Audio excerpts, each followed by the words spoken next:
Marcus Vale leaned into Sienna Cruz right there on the courthouse, steps his hand on her waist.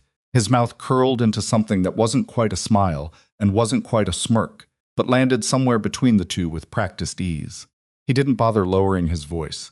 "She'll be calling me within a week," he said, loud enough for the people nearby to hear. "She has no idea what she just signed away."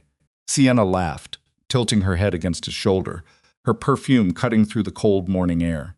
And Elena Hart, standing just 15 feet away, still holding her copy of the finalized divorce decree, heard every word. If this story already has your blood pressure rising, you're exactly where you should be. Subscribe to our channel so you don't miss what happens next, because this one goes places you won't expect. Drop a like and tell us in the comments which city or country you're watching from. I want to see how far this story travels. Now let's get into it. The morning of the divorce finalization was a Tuesday, which Elena had always thought was the most unremarkable day of the week. Not the fresh start of Monday, not the midpoint of Wednesday.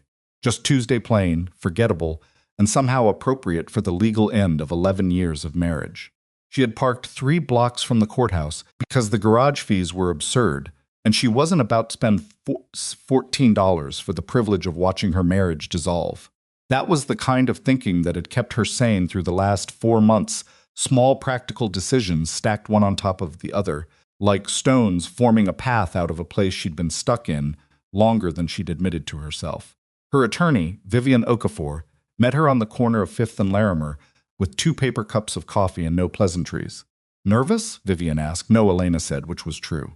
Vivian handed her a cup and studied her face for a moment, the way attorneys sometimes do, looking for what the client isn't saying rather than what they are. Whatever she found seemed to satisfy her, because she just nodded and said, "Let's go end this."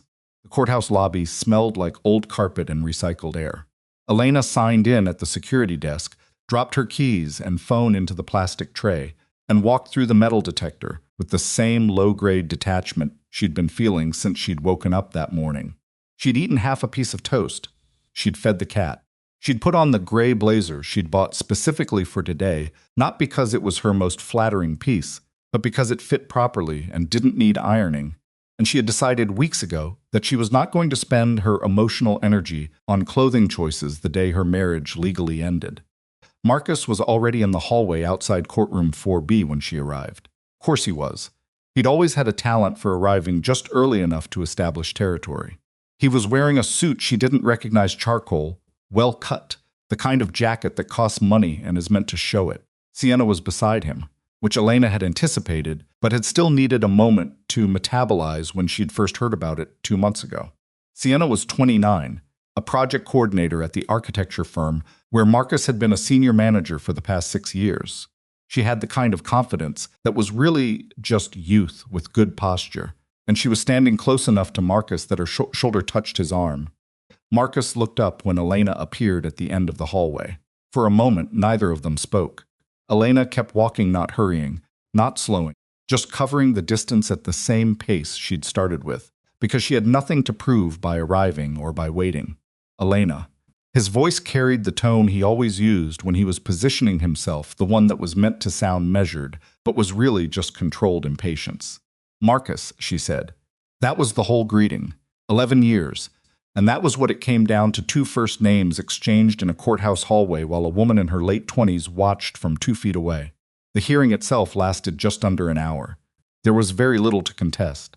Vivian had spent the better part of 3 months making sure of that, building a paper record so clean and comprehensive that there was almost nothing for Marcus's attorney, a decent enough man named Gerald Fitch, to push back on. The prenuptial agreement held. The asset disclosures were in order. The terms of the settlement had been agreed upon in mediation 6 weeks earlier, which meant today was largely procedural, the judge reviewing documents, asking perfunctory questions, and eventually signing what needed to be signed. Marcus sat rigid at his side of the table through most of it. He'd expected more of a fight, Elena suspected. He'd expected her to be messier about this, more emotional, more unpredictable. He'd been bracing for it since the separation, and the fact that she hadn't delivered it seemed to unsettle him in a way that no amount of crying would have. At one point, Fitch leaned across and said something quietly to him, and Marcus's jaw tightened in the way it always did when he was working to keep his expression neutral. His tells had never changed in 11 years. That was something she'd noticed, how well she still knew him, even now, even here, and how little that knowledge meant to her anymore. When the judge signed the final order and said the words that legally dissolved their marriage, Elena felt the same thing she'd been feeling since she'd walked into the building. Nothing dramatic. Kind of quiet settling, like a door swinging fully closed after it had been ajar for too long. She gathered her documents, thanked Vivian in a tone that was warm but efficient, and shook hands with Gerald Fitch because there was no point being rude to the man for doing his job. Then she walked out. Marcus caught up with her in the hallway before she reached the stairwell. Elena. He said her name the same way he had before the hearing, that same manufactured steadiness. We should talk. About the apartment, about the finances going forward. She turned to look at him. My attorney will be in contact with yours, she said. That's the appropriate channel now. The appropriate channel. He repeated it like it tasted bad. 11 years and you're talking to me about appropriate channels. Marcus, she kept her voice even. What exactly is it you want to say? He glanced sideways. Sienna was at the far end of the hallway, pretending to look at her phone. He turned back to Elena and lowered his voice by maybe half a degree. I want to say that this didn't have to go this way. Elena looked at him for a moment. She took in the jacket she didn't recognize, the careful hair, the slight tension around his eyes that meant he was monitoring his own expression. She thought about 11 years. She thought about a hotel receipt in a credit card statement.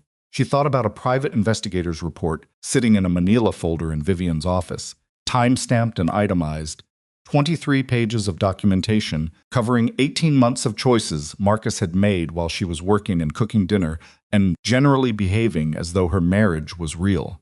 Didn't, she agreed. But it did. Then she turned and walked down the stairs. She could hear him behind her for a few steps, and then he stopped. She didn't look back. She'd made a decision sometime around week 3 of the separation that she was not going to look back, not literally, not as a performance, and not because of any piece of advice she'd read or heard, but simply because she had already spent too much time watching a man who didn't deserve that much attention. The courthouse steps were cold. The October air had that particular bite to it that meant winter was already making its case in the background, even if the trees hadn't fully committed yet. Elena stood at the top of the steps for a moment, her coat pulled closed, documents under her arm, and breathed. That was when she heard it behind her. She'll be calling me within a week. Marcus's voice, carrying easily across the stone steps. She has no idea what she just signed away. Sienna's laugh. Soft, proprietary, meant to be heard. Elena exhaled slowly through her nose. She looked out at the streetcars moving, a food cart on the corner doing steady business, pigeons doing what pigeons do. Ordinary Tuesday. She started down the steps. She was halfway to the sidewalk when the black car appeared. It pulled to the curb with a quietness that expensive vehicles have, not the aggressive silence of something to suppress itself, but the genuine, effortless quiet of something that simply doesn't need to make noise to be noticed. It was a Mercedes Maybach, deep charcoal, with tinted windows and no vanity plates. Nothing on the exterior announced itself. It didn't need to. The driver stepped out, a man in his 50s, silver-haired, in a dark uniform jacket, moving with the unhurried precision of someone who had been doing this work for a long time and had no interest in drama. Miss Hart, he said, looking directly at her. Elena felt the slight shift in the air around her, the specific quality of attention that occurs when people nearby realize something unexpected is happening. She heard footsteps on the stone steps behind her stop. That's me, she said. The driver opened the rear door. Mr. Whitmore sends his regards, he said. He's asked me to take you to lunch whenever you're ready. Elena glanced into the car. The interior was the color of pale sand, and there was a man visible in the far seat, early 50s, reading something on a phone, jacket off, rolled up sleeves, the posture of someone who worked too much and had stopped caring what that looked like. He didn't lean forward or wave. He just looked up briefly, gave a small nod in her direction, and went back to whatever he was reading. Tell him I'm ready, Elena said. She got in. The driver closed the door. The interior smelled like leather and something faint she couldn't identify, maybe cedar, maybe just the specific smell of an immaculate space. She settled into the seat across from Darius Whitmore, who was still reading. How was it, he said, without looking up. Final, she said. He nodded, turned a page on his screen. Do you want to talk about it or eat first? Eat first, she said. Good call, he said. The car pulled away from the curb. She didn't look out the window. She didn't need to know whether Marcus was still standing on the steps, watching the car disappear. She suspected he was. She suspected Sienna had her hand on his arm, and he wasn't aware of it because he was too busy processing the thing he'd just seen: the black car, the uniform, the door held open, a name called out of a life he had never been invited into and didn't know existed. She thought briefly of her grandmother. Not a dramatic thought, just a flash of memory. Margaret Hart at 72 years old, sitting at her kitchen table in a house that smelled like coffee and decades-old wood, pushing a manila envelope across to Elena with both hands and saying, in that flat, practical voice she'd always had, "Don't show anyone this. Don't spend it. Don't talk about it. And don't trust a man with it until he's shown you who he is. Not who he says he is, who he is." Elena had been 31. She and Marcus had been married for 2 years. She'd put the envelope in the back of a locked filing cabinet in the office of the small accounting firm where she'd been working at the time, and she had kept her grandmother's instructions with the same quiet discipline with which Margaret Hart had given them. 8 years later, sitting in the back of a car she hadn't paid for, watching a Tuesday morning pass through tinted glass, Elena understood not for the first time, but more completely than before, that her grandmother had seen something she hadn't. The first year of their marriage had been fine. That was the honest word for it, fine. Not spectacular, not terrible. Marcus was attentive in the early period, in the way that people who are performing their best version of themselves are attentive. He remembered anniversaries, he made reservations, he was present in the ways that were easiest to measure. Elena had been working 60-hour weeks at the accounting firm, building toward a partnership track that she eventually stepped back from, and she'd told herself that the relationship's evenness was stability, which was a different thing than flatness, even if sometimes it was hard to tell the difference. The second year, she'd quietly moved the inheritance paperwork. Not moved it far, just transferred it from the filing cabinet at work to a second filing cabinet in the small home office they'd set up in the second bedroom of their apartment on Calvert Street. But she'd also, around that same time, started doing something that she wouldn't have been able to fully explain to anyone if they'd asked. She'd started reading real estate, property investment, market cycles, LLC structure and tax strategy. She read the way she'd always done everything she took seriously, methodically, without hurry, building a foundation of understanding before she took any action at all. She read in the hour before Marcus woke up in the mornings. She read on her lunch breaks. She read the way people read when they are educating themselves towards something they can't yet name but can feel the shape of. By year 3, she'd had enough conversations with enough people carefully chosen, none of them connected to Marcus or to anyone they knew socially, to understand what a private investment vehicle looked like and how to operate one without attracting attention. She'd incorporated Hartwell Capital on a Thursday in April, using the address of the small law office of an attorney named Bernard Cho, whom she'd found through a referral chain that started with a colleague from the accounting firm and ended somewhere in a part of her life that Marcus had never seen. The company existed. It had her name and documents filed in a state office that Marcus would have had to specifically go looking for to find, and he had no reason to look. She'd made her first investment 8 months later, a small mixed-use property in a neighborhood that was, at the time, not fashionable, but was close enough to infrastructure and transit that she'd calculated the trajectory herself twice, using models she'd built in spreadsheet software she'd taught herself over the course of 6 months. The property had appreciated 22% in 3 years. She'd reinvested. Marcus's tell in those years was his phone. She'd noticed it before she'd had any specific reason to look for it. He'd always been attached to his phone that wasn't unusual. Lots of people were, but there was a particular kind of phone attachment that was different from habitual distraction, and she'd become aware of the difference without consciously cataloging it. The way he'd turn the screen down when he set it on a table. The way he'd take calls in another room when he'd never done that before. The way, sometime in year 7 or 8, he'd started being slightly more specific about his schedule while simultaneously being slightly less accurate about where he'd actually been. She hadn't said anything. She'd called Caleb Rhodes. Rhodes was a private investigator she'd found through Bernard Cho, who had, over the years, become something closer to a trusted advisor than just a filing agent. Cho had described Rhodes as thorough and discreet, in that order, and Elena had decided those were the 2 qualities that mattered. Rhodes had called her 14 weeks later and asked if she could come to his office. His office was on the fourth floor of a building that smelled like the carpet in the courthouse, slightly stale, functional, not concerned with impressions. He'd laid the documents on his desk in a neat stack and walked her through them without editorializing. Hotel records, receipts, timestamps on message threads which he'd documented but not read aloud. Expense charges $22,430, spread across 14 months, all on a credit card that was technically in Marcus's name but had Elena listed as a joint cardholder, which meant it had been, in the most technical sense, her money paying for the hotel rooms. She'd sat across from Rhodes's desk for a long time after he finished talking. "Miss Hart," he'd said eventually, not unkindly, "do you want some water?" "No," she said. "I want you to compile this into a format my attorney can use." "Of course," he said. She'd driven home, she'd fed the cat. She'd made dinner something simple, pasta, nothing that required concentration. Marcus had come home at his usual time, and they'd eaten across from each other at the kitchen table. And she'd watched him talk about a project at work with the particular fluency of someone who had been rehearsing their ordinary life for long enough that it had become second nature. She'd thought, he has no idea I know. He has no idea what I've built. He has no idea, really, who I am. It was not a triumphant thought. It was something quieter and sadder than that, the specific sorrow of discovering that you have been invisible to someone who was supposed to see you, and that the invisibility went both directions, and that you had allowed it, and that this was, in some way, partly the story of your own choices as well as his. She'd called Vivian Okafor the next morning.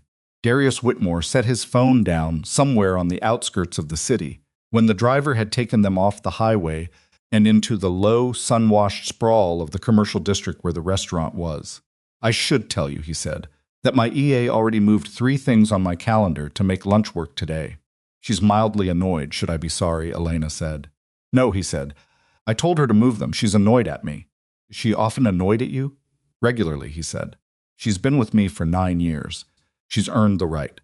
Elena found herself almost smiling. "How do you two manage?" "She's extremely good at her job," he said. "I'm extremely difficult. It balances out." He looked out the window briefly. "How are you, actually?" "Not the fine version. The other one." She considered. The honest answer, the one she hadn't said to anyone yet today, not to Vivian, not to her sister on the phone last night, was something she was still assembling. "I think I'm going to feel it later," she said. "Not the grief part. I went through that already the last few months. But the end of the particular story I thought my life was. I think that's going to take some time." He was quiet for a moment. "Yeah," he said. "That's the part that surprises you. Not the loss. The narrative." She looked at him. "That's an exact description." "I've been there," he said, without elaboration. The car stopped. The driver opened her door. The restaurant was small, the kind of place that didn't have a sign out front that meant anything to anyone who hadn't been given the address directly. Elena stepped out onto the sidewalk, adjusted her blazer, and followed Darius Whitmore through a door that opened before they reached it. She thought of Marcus on the courthouse steps. His suit, his voice, his hand on Sienna's waist. She has no idea what she just signed away. He was right that she'd signed something away. He had it backwards, what that something was. And standing in the entryway of a restaurant she'd never been to, on the most unremarkable day of the week, at the beginning of whatever came next, Elena Hart felt something she hadn't felt in a very long time, not happiness exactly, not yet, but the peculiar lightness of a life that had finally stopped carrying dead weight. The door closed behind her. The restaurant Darius Whitmore had chosen did not take reservations from the general public. Elena learned this, not from him, but from the way the host greeted him, the specific deference of someone who has been instructed to make a particular person comfortable without making the comfort look managed. There was no menu handed over. A server appeared with water, and a quiet recitation of what the kitchen was doing that afternoon, and Darius listened with the half-attention of a man who ate well often enough that novelty had stopped being the point. Elena ordered the salmon. He ordered the duck. They didn't discuss it further. "Tell me something," Darius said, once the server had gone. "And you don't have to answer this if it's too early in the day for it." "Ask," she said. "The car. The lunch. You accepted both without asking me what I wanted in return." He picked up his water glass. "Most people would have asked." "I know what you want," she said. He waited. "You want a partner for the Meridian development," she said. Specifically, you want someone who understands the Eastern Corridor zoning issues because your current team has been misreading the variance applications and it's costing you time. Bernard Cho told me you'd been asking around. I looked at the Meridian site last month on my own. She paused. You're not doing me a favor today. You're interviewing me. Darius set the glass down slowly. Something shifted in his expression, not surprise exactly, more like the specific satisfaction of a person who has been given an honest answer after a long stretch of diplomatic ones. Bernard said you were sharp, he said. Bernard is generous, she said. I'm just thorough. There's a difference? Sharp implies instinct, she said. Thorough implies work. I'd rather be credited for the thing I actually did. He looked at her for a moment, and she got the impression he was recalibrating something, not his opinion of her, which she suspected had already been formed to some degree before today, but his approach to the conversation. The small adjustments of someone who has encountered a person who will not be managed by the usual tools. All right, he said. Tell me what you saw at Meridian. And so lunch became a working meeting, which was exactly what Elena had expected when she'd stepped into the car, and which suited her considerably better than the alternative.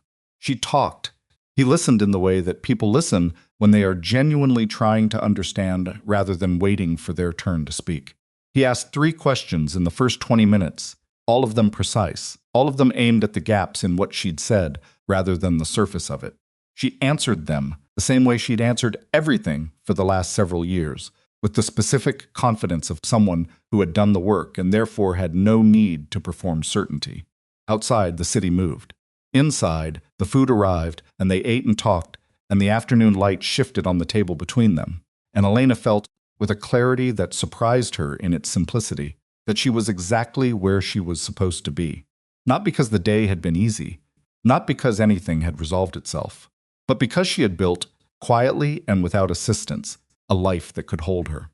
And it was only now sitting across from a man who was talking to her like a peer, on the afternoon her marriage had legally ended, that she allowed herself to feel the full weight of how long that building had taken, and what it had cost her to keep it hidden, and why she had needed to.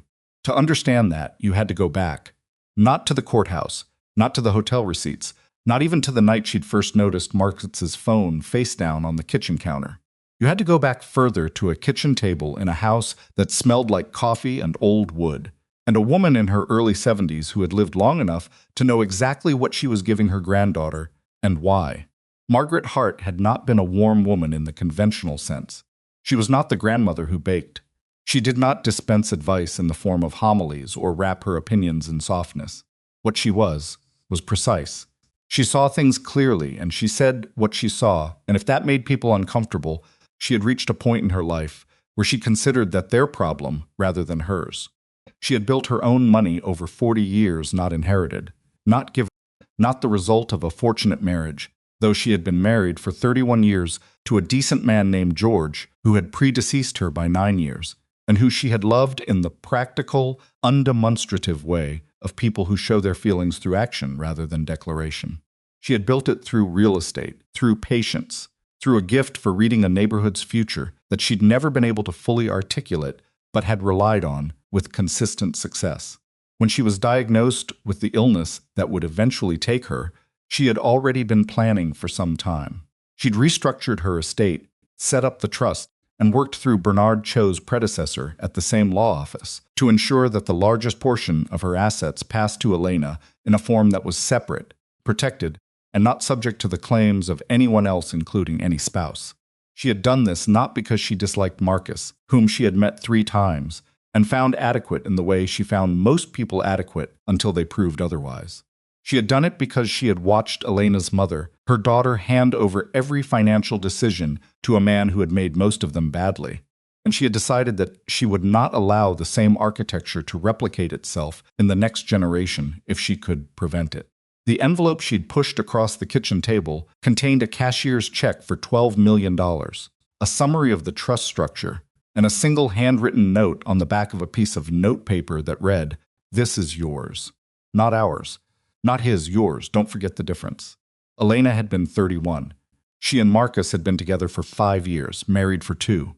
She had thought, at the time, that her grandmother was being protective in the specific way of older women who had survived things cautious in a way that the world Elena lived in no longer required. She had put the envelope in the filing cabinet and gone home and made dinner and not thought about it again for almost 6 months. The thing that changed her mind was not a dramatic event. It was a dinner party. They were at the home of colleagues of Marcus's, a couple named Preston and Diane Wakefield, whose apartment was large and tastefully furnished, and whose dinner parties ran long because Preston liked to talk and had a high opinion of his own insight. Elena had been seated next to a woman she'd just met, a financial consultant named Adieze Nwosu, who was visiting from out of state for a conference, and they'd gotten into a conversation that had started with the food and migrated, by the third glass of wine, to the question of financial independence. "The number I always give people," Adieze had said, in the specific tone of someone who has had this conversation many times and has developed a position on it, "is this: whatever your household income is, you should have some amount that is only yours. Not joint, not shared. Yours. Because the day you need it to be only yours, you will need it to be only yours." Elena had nodded politely. Across the table, Marcus was telling a story to Preston about a project at work, and he was using his hands the way he always did when he was enjoying himself. And he was funny, genuinely funny, and the room was warm, and Elena had thought, "We're fine. We're completely fine." 3 days later, she'd taken the cashier's check out of the filing cabinet and done something with it for the first time. She'd opened a separate account in her name alone, at a bank where she had no other accounts. She'd deposited $10,000, not the check, not yet, just her own money from her own income, and she'd started the readings she would maintain for the next 2 years before she made any move with the inheritance at all. Later, she would understand that Adieze Nwosu had given her a gift that evening that was worth more than the $12 million her grandmother had left her. Because the money was the resource, but the understanding was what made the resource usable. You could have every advantage in the world and not know how to hold it. That was its own kind of poverty. Hartwell Capital had been incorporated in April of year 3 of the reading, year 5 of the marriage. Bernard Cho had set it up as a privately held LLC, with Elena as the sole member, operating under a structure that kept her name from appearing in any public-facing documents connected to the company's assets. This wasn't unusual. It was standard practice for private investors who preferred not to have their holdings searchable, but it meant that unless someone specifically came looking, the company was simply not findable by a person who didn't know to look. Marcus had never looked. Elena had wondered, in the early months, whether this was the beginning of a deception. She had examined it with the same methodical attention she brought to everything and concluded that it was not. She was not hiding something that belonged to him. She was not concealing shared assets or diverting marital property. She was maintaining the separateness of something that had been given to her separately, under conditions that explicitly required that separateness be maintained. Her grandmother's instructions were not the confused wishes of a distrustful old woman. They were the practical framework of a person who had watched enough marriages end to understand the math. She had talked about it once with Bernard Cho, when she was about 18 months into the company's operation, and the first property had shown its first significant return. "Do you feel guilty?" he'd asked. Not accusatorially, he was a thorough man with a pragmatic disposition, but he had the habit of asking questions that got at things. She thought about it honestly. "Sometimes," she'd said. "Not about the money. About the parallel life, I suppose. The version of myself he doesn't know.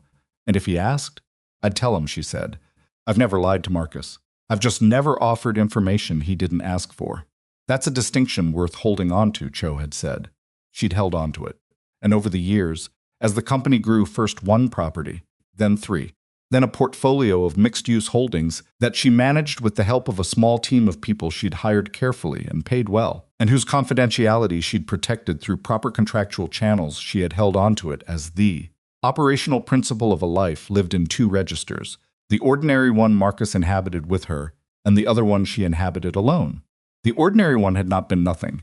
She wanted to be fair about that, even now, even after everything. The first several years of the marriage had contained real things, real dinners, real conversations, real stretches of time when she had been happy in the uncomplicated way of someone who believes the life they're living is the life they're actually in. They'd traveled. They'd had friends. They'd argued about mundane things and resolved them in the mundane ways that couples do, and there were years when none of it had felt insufficient. The deterioration was gradual. That was the thing no one told you about the end of a long marriage. It didn't announce itself. It accumulated. Small withdrawals from an account neither person acknowledged was being drawn down. Marcus had started changing somewhere in year 7 or 8, or perhaps he hadn't changed. Perhaps she had simply started seeing him more accurately, and the image had always been incomplete. He became less curious about her work, which had shifted from the accounting firm to a consulting practice she'd built independently. He became more interested in the version of their life that was visible, the apartment, the vacations, the social calendar, than in the interior of it. He started correcting her in front of people in small ways that he seemed unaware were corrections.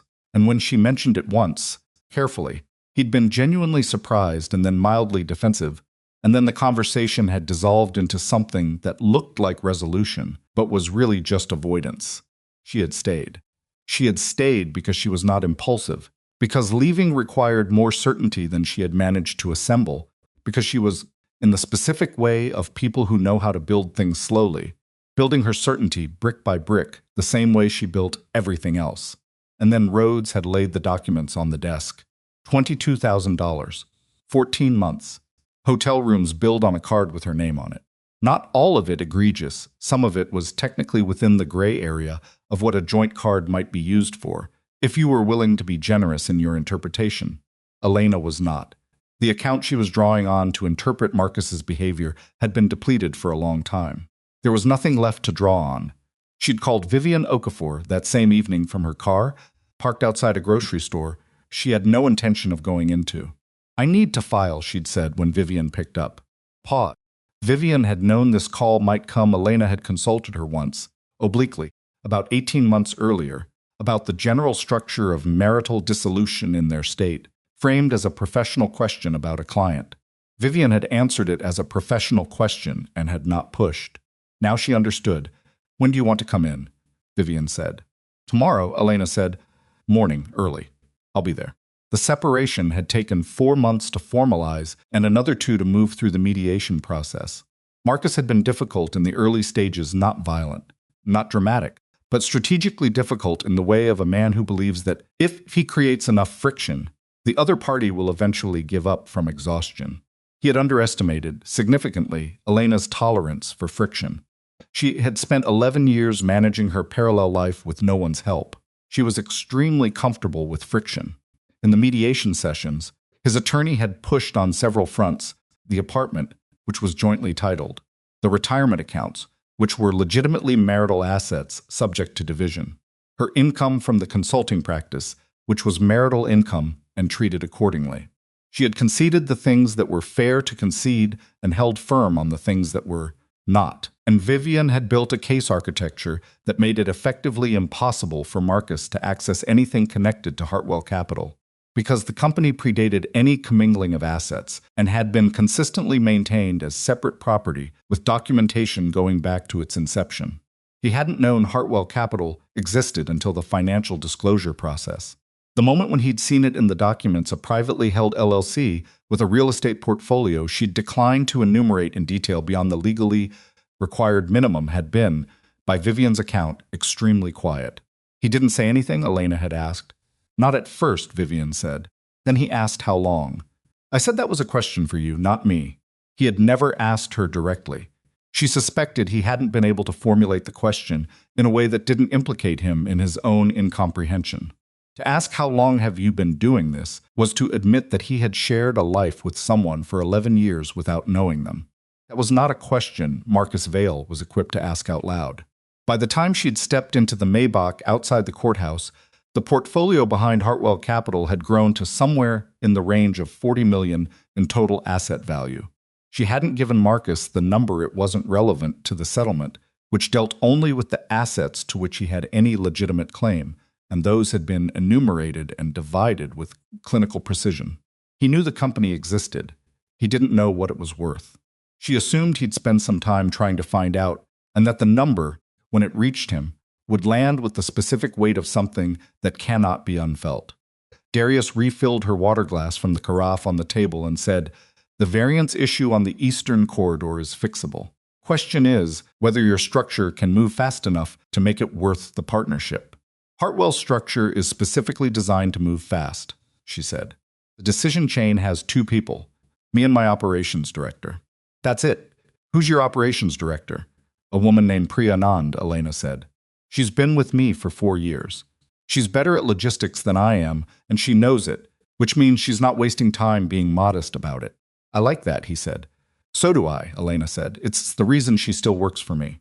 He leaned back slightly in his chair, the specific posture of a man who has reached the part of a negotiation where the mechanics are close enough to agreed upon that the larger question can be addressed. I want to be straightforward with you about something, he said. Please. This isn't purely a business lunch. I mean, it is, the Meridian thing is real, and I do want to talk about it properly.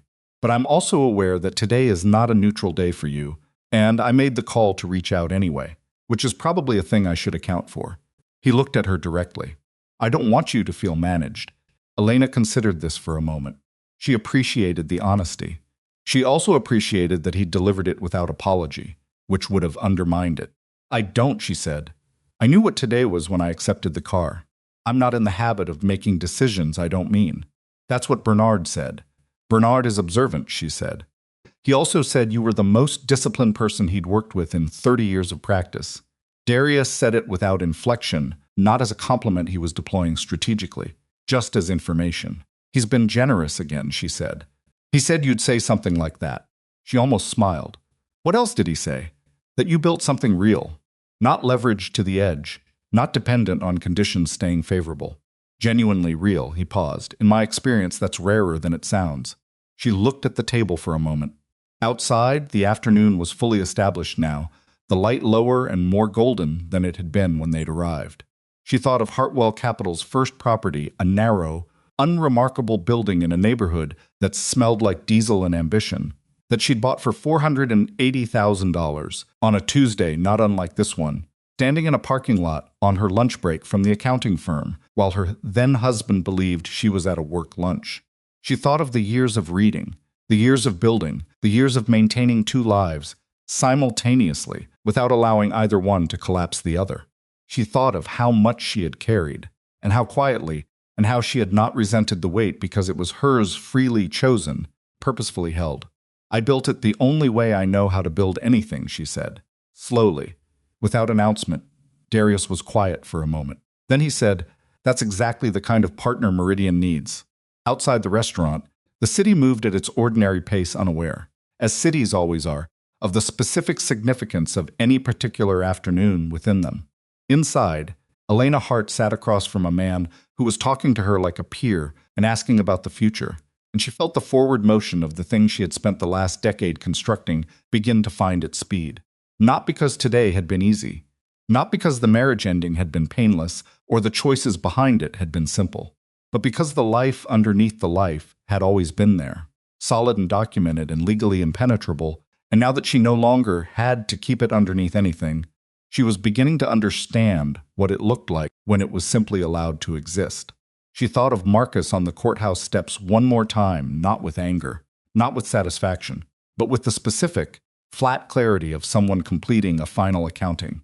He had looked at her for 11 years and seen an accountant, a wife, someone who cooked dinner and paid the joint credit card and showed up to his work events and was pleasant to his colleagues. He had seen the surface of her and believed it was the whole of her, and he had made his choices accordingly. The black car, the chauffeur who'd said her name. The door held open to a seat across from a man who had spent several weeks specifically arranging to meet her, not as a charity case, not as a wronged woman in need of rescue, but as a professional whose work he had researched and whose judgment he was prepared to take seriously. Marcus had called it. She'd signed something away today. He just had the direction wrong. She picked up her water glass and settled into the conversation, and the afternoon held its light a little longer than October afternoons usually did, and the restaurant stayed warm, and outside on a courthouse plaza across the city, whatever Marcus Vale was doing with the rest of his Tuesday was no longer any part of her story. The mediation had ended 6 weeks before the courthouse, but the real confrontation, the one that had made everything, after it feel almost procedural by comparison, had happened on a Sunday evening in late August. In the kitchen of the apartment on Calvert Street, while a pot of water on the stove came slowly to a boil that neither of them would end up using. Elena had chosen Sunday deliberately. Not a work day, not a Friday when the weekend would stretch ahead of the conversation, and give Marcus somewhere emotional to retreat into. Sunday evening, the specific gravity of the week beginning again in the morning, the psychological weight of a day that required people to be present with what their lives actually were. She had thought about the timing the way she thought about most things, carefully, without sentimentality, with the practical understanding that the environment of a difficult conversation shapes it as much as the words do. She'd been home when he arrived back from wherever he'd been that afternoon. He'd said the gym. The gym trip had taken 3 hours and 40 minutes, which was 40 minutes longer than his usual, which was information Caleb Rhodes had trained her to notice without reacting to in the moment. "Hey," he said, dropping his keys on the counter in the way he always did, the small domestic habit that had been so ordinary for so long it had become invisible, and that now landed in her awareness with the specific clarity of something she was cataloging for the last time. "Hey," she said. "Sit down." He looked at her.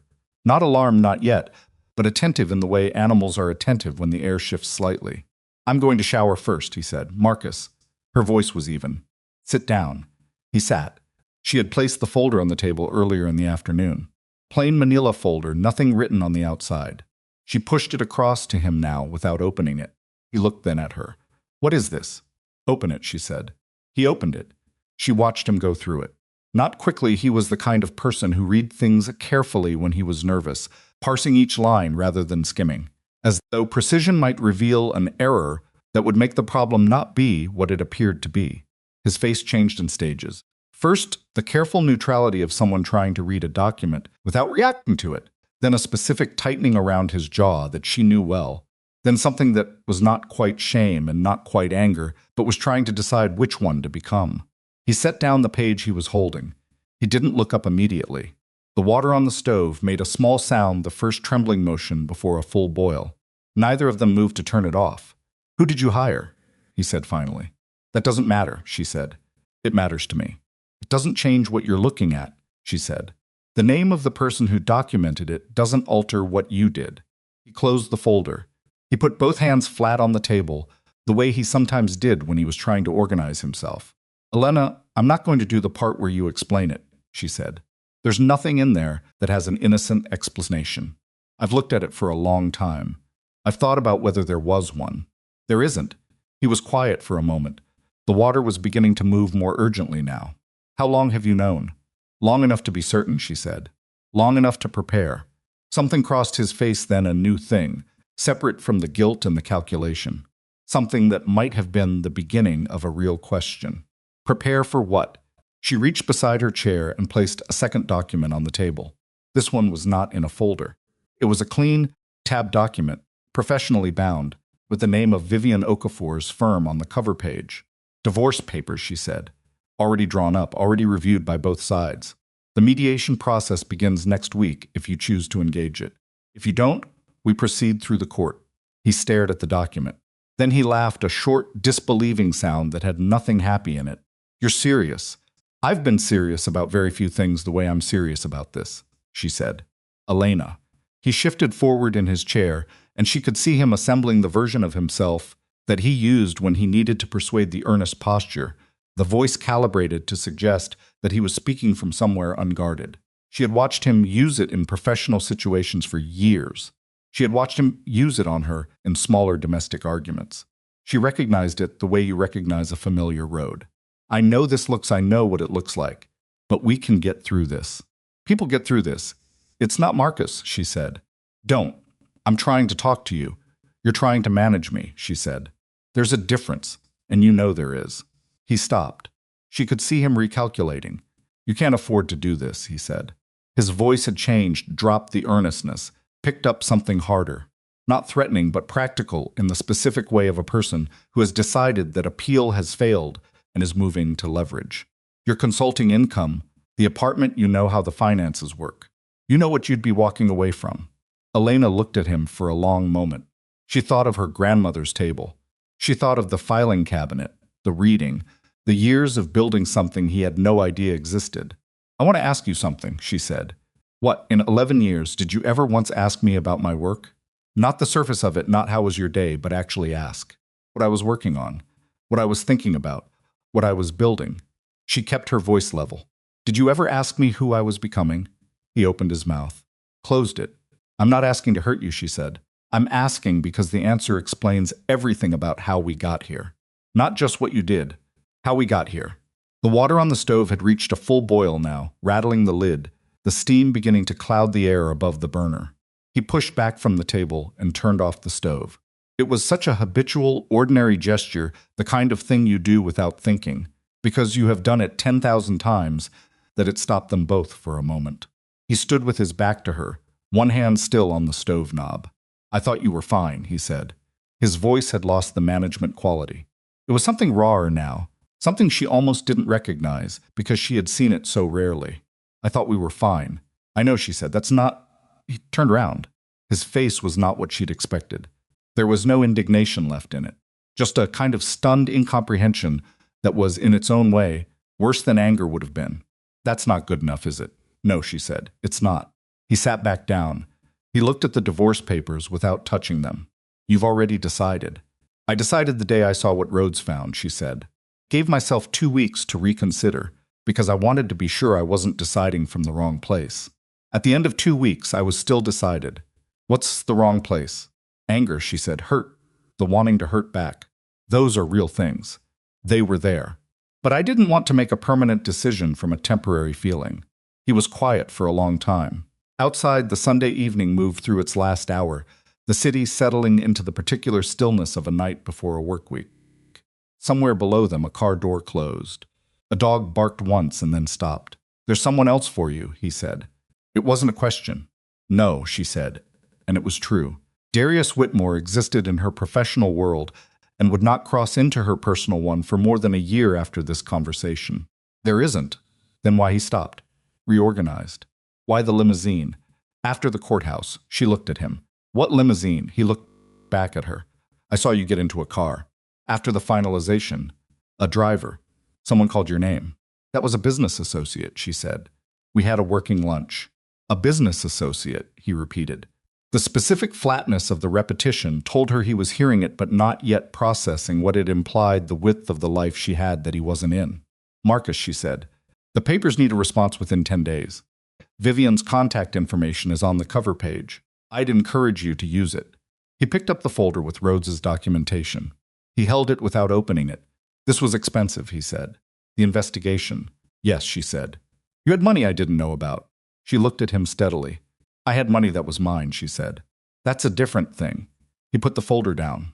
He sat with it. She could see him sitting with it. The accumulation of what he didn't know bearing down on him from a direction he hadn't anticipated. He was a man who had organized his life around a set of assumptions about the people in it, and several of those assumptions had just stopped being true all at once. The apartment, he said. The lease is in both names. The lease is, she said. The mortgage on the property, however, isn't structured the way you might think it is. He looked up. She said nothing more about it. That particular piece of information was for the mediation table, not this kitchen. She had told him exactly as much as was useful to tell him, and the rest was Vivian's to manage in the appropriate forum. He stood up eventually. He went to the window and looked out at the street below, and she watched him from the table and felt the strange, displaced tenderness that sometimes comes at the end of things not love exactly, or not love in any form that was still useful, but the recognition of time. 11 years was not nothing. It was real time, lived in real rooms, accumulating into a life that had been, at least for part of its duration, genuinely shared. She didn't say that. There was nothing in the saying of it that would have helped either of them. I'll call an attorney tomorrow, he said, still looking at the window. Good, she said. He left the kitchen. She heard him in the bedroom drawers opening, the sound of a bag being zipped. He came back through with an overnight bag over one shoulder and his phone and keys from the counter. The doorway he stopped. Elena, he said. She looked at him. I didn't think you'd actually do this, he said. Not an accusation, something more honest than that. An admission of a failure of understanding that she suspected he would be processing for a long time. I know, she said. He left. The door closed behind him with a sound that was completely ordinary, the small, mechanical click of a lock engaging, and Elena sat at the kitchen table alone in an apartment that was, as of that moment, functionally hers, and breathed. That conversation had happened in August. The courthouse had happened in October. Between those 2 points was a mediation process that had been, as Vivian had described it afterwards, among the more one-sided proceedings she had overseen in her career, not because Elena had been aggressive, but because the documentation was so thorough and the legal structure of Hartwell Capital so cleanly maintained that there was very little for Marcus's attorney to work with. Gerald Fitch was a competent man. He did what he could. He pushed on the consulting income, legitimately marital, legitimately divisible. He pushed on the retirement accounts. He pushed on the apartment. All of these things were conceded or divided according to the applicable law, and Elena had prepared for every concession financially, had built Hartwell Capital's structure specifically so that those concessions, whatever they came to, would be absorbed without destabilizing her actual position. He tried in the third mediation session to get traction on Hartwell Capital directly. My client believes the company may have been funded in part by marital assets, Fitch had said, in the measured tone of an attorney who has been instructed to float an argument he doesn't entirely believe in. Vivian had looked at the documentation for approximately 4 seconds before responding. The company was incorporated in year 3 of the marriage, using funds from a separately inherited trust that predates the marriage and was never commingled with marital assets, she said. We have 9 years of accounting records, separate bank statements, tax filing, and the original trust documentation. If your client would like to challenge the separate property status of the inheritance, he's welcome to do so. He'll need to demonstrate commingling that the records are going to show didn't occur. Fitch had looked at his notes. Then he'd said, in the mildly deflated tone of a man revising his position in real time, we'll take that under advisement. He had not raised it again. The expense charges the $22,000 Rhodes had documented became, in the final settlement, Marcus's personal responsibility, offset against his share of the joint assets. Vivian had built the argument cleanly, charges made on a joint account for the explicit purpose of maintaining an extramarital relationship constituted dissipation of marital assets under the applicable statute, and Marcus's attorney had not found a compelling counter to it. Marcus had signed the final mediation agreement on a Thursday. Elena had been in her office at the time the real office, the one Hartwell Capital operated from, on the 14th floor of a building 6 blocks from Calvert Street that Marcus had never visited. Vivian had called to tell her. He looked bad, Vivian said. Not physically, just deflated, okay, Elena said. You don't feel anything about that? She had thought about it honestly. I feel something about the years, she said, not about the outcome.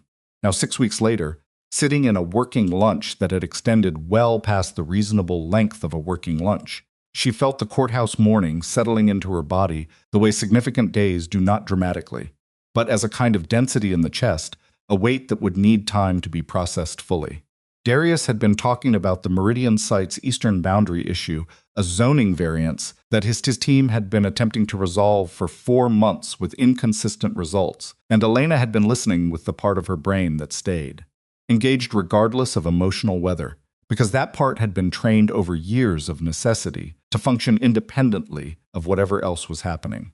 The problem, she said, is that your team has been approaching the variance application as a use change request, which is triggering the full review process. The actual change you need is a dimensional one. Different department, shorter timeline, different approval threshold. Darius stopped. How do you know that? Because I spent 40 minutes on the municipal planning portal last month, she said. It's publicly accessible. My team has been on this for 4 months. Your team has been in meetings about it for 4 months, she said. That's not the same thing. He was quiet for a moment. Then he said, is that something Hartwell could manage? The variance application. Hartwell has a zoning consultant we use on our Eastern Corridor properties, she said. Her name is Deb Castillo. She knows the planning department well enough that they call her by her first name. I can make an introduction if you want to have a preliminary conversation. Before we've even agreed on a partnership structure. Before that, she said, because if the variance doesn't resolve, the partnership conversation is academic anyway. Better to know now. He looked at her with the expression she was beginning to recognize, the one that was recalculating, not in a suspicious way, but in the way of someone continually revising upward. Why do I get the feeling, he said slowly, that you've already thought about this more than my entire team has? Because I have, she said. I looked at Meridian on my own because the site is adjacent to a corridor I've been watching for 2 years. I wasn't looking at it as your potential partner. I was looking at it as a competitor. The zoning issue was the first thing I identified. And you're telling me this now. I'd rather start a partnership in the open, she said. If we're going to work together, you need to know that I've done my homework. And I need to know that you can work with someone who's done more homework than you. He sat back in his chair. It was not a defensive posture. It was the posture of a man genuinely processing something unexpected. Darius Whitmore Real Estate has 142 employees, he said. 3 vice presidents of development, a full legal team, and 2 internal zoning specialists. I know, she said. I looked at your company before I agreed to get in the car. And you still think Hartwell with how many employees? 11 full-time, she said. 3 contractors. You still think Hartwell can bring something to Meridian that my team can't. I think Hartwell can bring something to Meridian that your team hasn't, she said. Those are different claims, and I'm making the smaller one. I'm not saying your people aren't good. I'm saying that a company of 142 has institutional inertia. People run things through approval chains. Ideas get managed by committee. I can move a decision in 48 hours that would take your organization 3 weeks. He nodded slowly. And if it's the wrong decision, then I own it, she said. Fully. That's the other side of a short decision chain. I don't have anyone to diffuse accountability to. What goes wrong is mine. You've made decisions that went wrong. It wasn't a question, but she answered it like one. Yes. The Crandall Street property in year 4.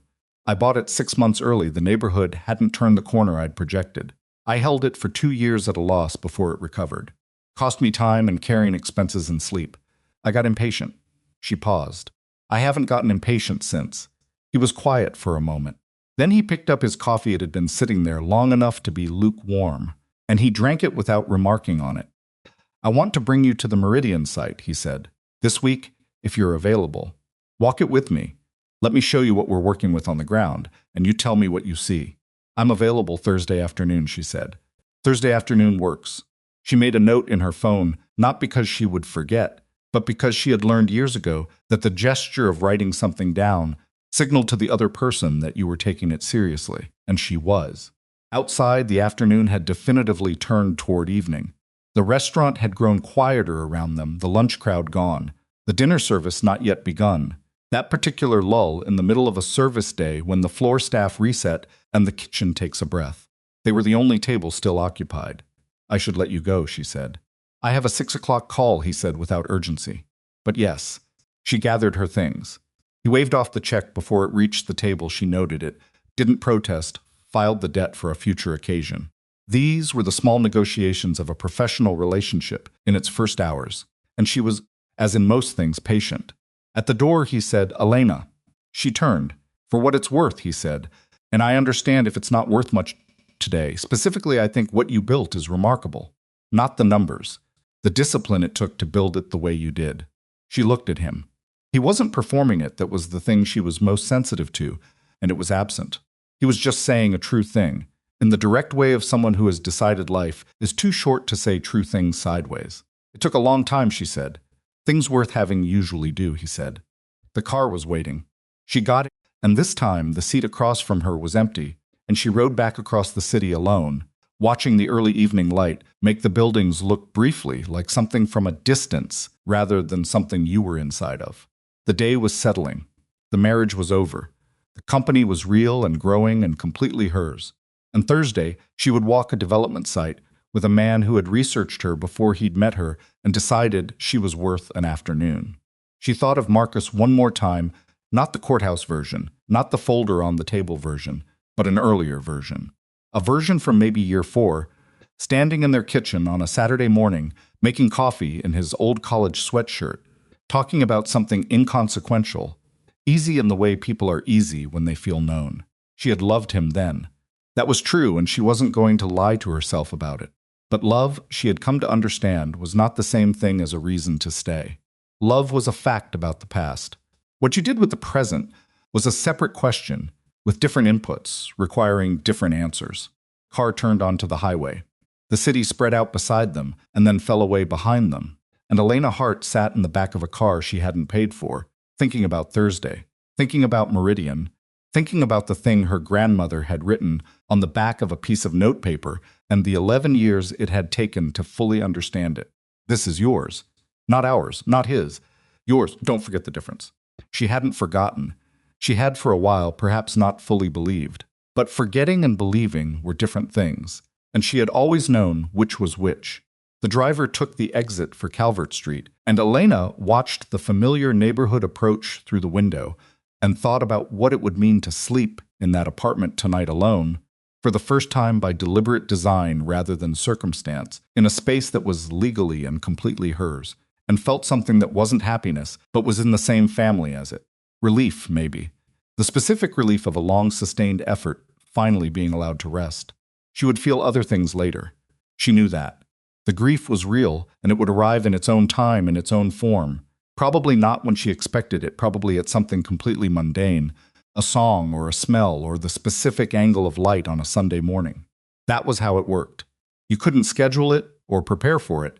You could only make sure you had enough solid ground under you that when it came, it didn't take you down with it. She had solid ground. She had spent 11 years making sure of it. The car stopped outside her building. The driver opened her door.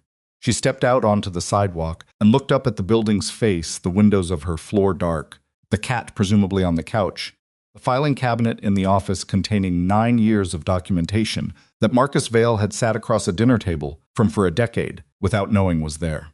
She went inside. The lock engaged behind her with that small, ordinary click, and the Tuesday that had ended her marriage became simply the first day of what came next. Thursday came with low clouds and the smell of rain that hadn't decided yet whether to fall. Elena drove herself to the Meridian site. She had a car, typical silver sedan she'd owned for 4 years, and maintained with the same undramatic consistency she brought to most things, and arrived 7 minutes before the agreed time, which was her habit. Not early enough to seem anxious, early enough to orient herself before the conversation began. The site was larger than it had appeared in the satellite images she'd pulled. It occupied a full city block on the eastern edge of a neighborhood that was in the specific middle stage of transition, not yet arrived, not still declining, but in that uncomfortable in-between where a good coffee shop and a renovated warehouse stood within half a block of a vacant lot and a check-cashing storefront that had been there since the 80s. Elena had seen this stage enough times to read it the way a doctor reads an X-ray, not just what was visible but what was coming, what the structure underneath suggested about the trajectory. Darius was already there when she arrived, standing at the chain-link perimeter with a rolled site plan under one arm and a hard hat in the other hand, talking to a man in work boots who appeared to be explaining something with the particular urgency of a person who has been explaining the same problem for several weeks without resolution. Darius listened with his full attention. She noticed that about him again. The quality of his listening, which was not the performative nodding of someone waiting for their turn, but actual reception, the kind where you could see the information landing. He looked up when her car pulled to the curb. He said something to the man in work boots, who nodded and moved off toward a trailer at the far end of the lot. "You're early," he said. "You're earlier," she said. "I had a 7 a.m. call that ran long, and then I had nowhere useful to be until now." He handed her the second hard hat. "The eastern boundary is back here." They walked the site for 40 minutes before either of them said anything that wasn't directly about the property. It was a comfortable silence, the silence of two people who were both primarily interested in the thing they were looking at, rather than in performing interest for each other's benefit. Elena asked 4 questions. He answered 3 of them, and said he didn't know the answer to the 4th, which she noted, because the people who said they didn't know were nearly always more useful than the people who never did. At the eastern boundary, she stood and looked at the adjacent parcel for a long time. "You've looked at acquiring this lot," she said. It wasn't a question. "We've had preliminary conversations," he said. "The owner's been resistant." "'Cause you've been approaching him as a developer," she said. "He doesn't want to sell to someone who's going to sell to someone's going to put up glass and steel and change the neighborhood's character. He's been on that block for 30 years. She paused. "I know who he is. His name is Raymond Chu. He owns the auto repair shop on the corner and 2 adjacent parcels. He's not resistant to selling. He's resistant to what he thinks you'll do with it." Darius looked at her. "How do you know Raymond Chu?" "Because I looked at this block 2 years ago," she said. "I talked to him. We didn't end up doing business because the timing wasn't right for what I was planning. But we had 3 conversations, and I know what he cares about." "Which is?" "The repair shop stays," she said. "Not the building necessarily, the business. He wants his son to be able to operate it in whatever gets built." Ground floor commercial space with a long-term lease at a rate that doesn't price them out the moment the neighborhood finishes turning. He's not being sentimental. He's being practical. He doesn't trust that a developer will honor a verbal commitment once the money gets real. Darius was quiet for a moment, looking at the adjacent parcel. That's a structurally unusual request. It's also completely reasonable, she said. And if you put it in the ground lease with a 30-year term and a cap on escalation, he'll probably sign within a month. She glanced at him. You'd be acquiring a parcel that expands the project footprint by 30% and gives you enough square footage to make the zoning variance conversation significantly easier. He turned to look at her fully. You worked all of this out. I told you, she said. I looked at this block 2 years ago. I just didn't have a partner with the capital structure to make it move at the right scale. There was a moment, just a few seconds, where he looked at her with the expression of someone recalibrating something fundamental. Not surprised exactly, because she had been surprising him in small ways since their first meeting, but more like someone who has been raising a bet incrementally and has just seen the other person's hand. Do you want to come to my office tomorrow? He said. Bring Priya. Let's talk about what a structure actually looks like. Yes, she said. They walked back to the front of the site. The man in work boots was waiting by the trailer with a question about drainage, and Darius went to handle it, and Elena stood at the chain-link fence looking at the block and thinking about the 2 years between her first conversation with Raymond Chu and this Thursday morning, and how much had happened in that interval, and how none of it had been wasted, even when it had been painful. Her phone buzzed. A message from Priya, the Callaway closing is confirmed for Monday. Also, did you see the Hargrove Group filed their application on the Eastfield site? 3 weeks ahead of schedule. Elena typed back, I saw. We'll talk tomorrow. Bring the Eastfield file. She put the phone in her coat pocket and looked at the site one more time, its dimensions, its adjacencies, its potential, and felt the particular satisfaction of a person standing at the edge of something real. Something that would exist in the physical world and could not be taken back once built. That was the thing about real estate that she had understood from the beginning, that her grandmother had understood before her. It was permanent in a way that most things were not. You could take away a person's income, their title, their social position. You could not take away a building they owned. It sat on the earth and it stayed there, indifferent to whatever happened to the person whose name was on the deed. She was thinking about that the permanence of it, the solidity, when Darius came back from the drainage conversation and said, without preamble, Raymond Chu's shop. Are you willing to make the introduction? If you're willing to honor what I told him 2 years ago, she said.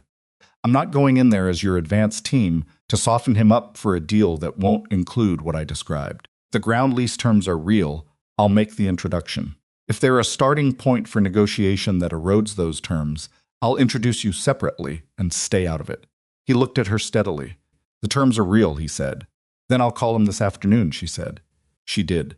Raymond Chu picked up on the third ring, answered in the way of a man who spends his days in a loud environment and has learned to speak at a volume calibrated for it, and said he remembered her. I have a partner on the Meridian project now, she said.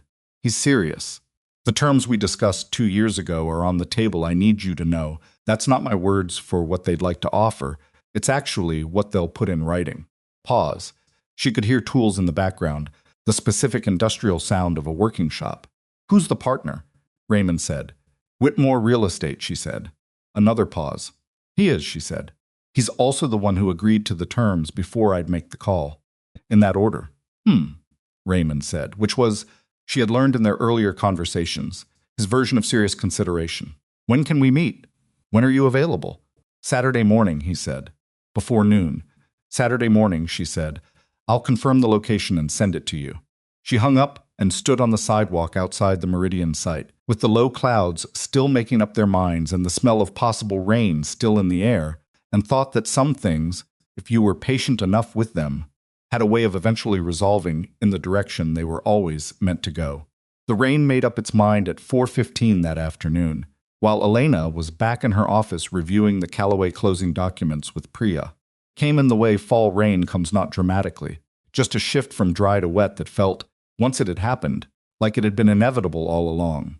Priya Anand had been with Hartwell Capital for 4 years, and in that time she had developed the specific fluency of a person who has worked closely enough with someone to understand not just what they say, but what they mean by the way they say it. She was 36, precise, had come to Elena from a logistics company where she had been deeply competent and profoundly bored, and she had a gift for operational detail that Elena genuinely lacked and had learned to stop pretending she didn't. Callaway docks are clean, Priya said, without looking up from the screen. Except the title insurance rider on page 41, which has a date error. 1924 instead of 2024. It's a typo, but it needs to go back. Send it back, Elena said. Already did. She scrolled. Also, and this is separate from business, how are you? It's been 3 days since the courthouse, and you've been in here every day. I'm working, Elena said. I know you're working, Priya said. That's different from being okay. Elena looked at her. Priya had a habit of doing this, sliding a personal question into the margin of a professional conversation with the specific timing of someone who knew that the only window that existed for the question was a narrow one. I'm sleeping, Elena said. I'm eating. I'm not catastrophizing. Those are minimums, Priya said. Right now, minimums are fine, Elena said. I'll work up to more elaborate okay when I have time. Priya looked at her for a moment with the expression of someone deciding whether to push further and then deciding not to. The Eastfield file, she said, returning to the screen. You saw the Hargrove filing. I saw it. 3 weeks early means they have better intel than we thought on the competing applications. Or they got nervous and moved fast, which means they may have moved sloppy, Elena said. I want Deb Castillo to pull their application filing and look for technical deficiencies before we assume they've got the advantage. Priya made a note. Speaking of Castillo, she called this afternoon while you were at Meridian. She wants to know if the Meridian variance is a Hartwell project or a Whitmore project for billing purposes. Tell her it's a joint project, Elena said. We'll sort the billing structure once the partnership papers are signed. Priya looked up. Partnership papers with Whitmore. Yes, that moved fast. It moved at the pace of the opportunity, Elena said. Priya nodded slowly, in the way of someone filing away several things at once. Is he good people, she said. Not as a developer. As a person. Elena thought about it. She thought about the restaurant, the site visit, the way he'd said the terms are real and meant it. I think so, she said. I'm still finding out. Fair enough, Priya said, and went back to the Callaway documents. It was around that same time Elena reviewing files in her 14th floor office, while the rain moved across the city, that Marcus Vale was being called into a meeting with the head of human resources at Kendrick Architectural Partners, where he had been a senior project manager for 6 years. He would tell her this later, indirectly, through Bernard Cho, who had learned it through Gerald Fitch, who had called to discuss a modification to one of the settlement's payment terms. The news traveled in the specific way that information travels through professional legal channels, factually, without editorial, but dense with implication. The HR meeting had been requested by 2 members of Marcus's team junior associates who had, over the previous several months, compiled a record of instances in which his relationship with Sienna Cruz, then a project coordinator reporting to his division, had created what their complaint described as an inequitable work environment. The complaint was not, by the firm's standards, aggressive. There were no allegations of the most serious categories of misconduct. What it documented, carefully and with dates and witnesses, was a sustained pattern of preferential treatment, reassigned credit, and a management dynamic that had been compromised by the personal relationship in ways that were provably detrimental to the team. Kendrick's HR department had policies on exactly this situation. Policies were clear. The senior manager in a documented personal relationship with a direct report was required to disclose the relationship, which Marcus had not done, and the failure to disclose was itself a policy violation, independent of the complaint's other contents. He had been placed on administrative leave pending a full review. The review took 11 days. At the end of it, he was offered a choice, resignation, or formal termination. He chose resignation, which was the choice that preserved more of the professional language on his record, which was a calculation he had made correctly, even in a moment of considerable personal disaster. He resigned on a Monday in November, 4 weeks after the courthouse. Sienna Cruz had been transferred to a different division as part of the investigation, a lateral move that preserved her title but removed her from the projects she had been building her portfolio on.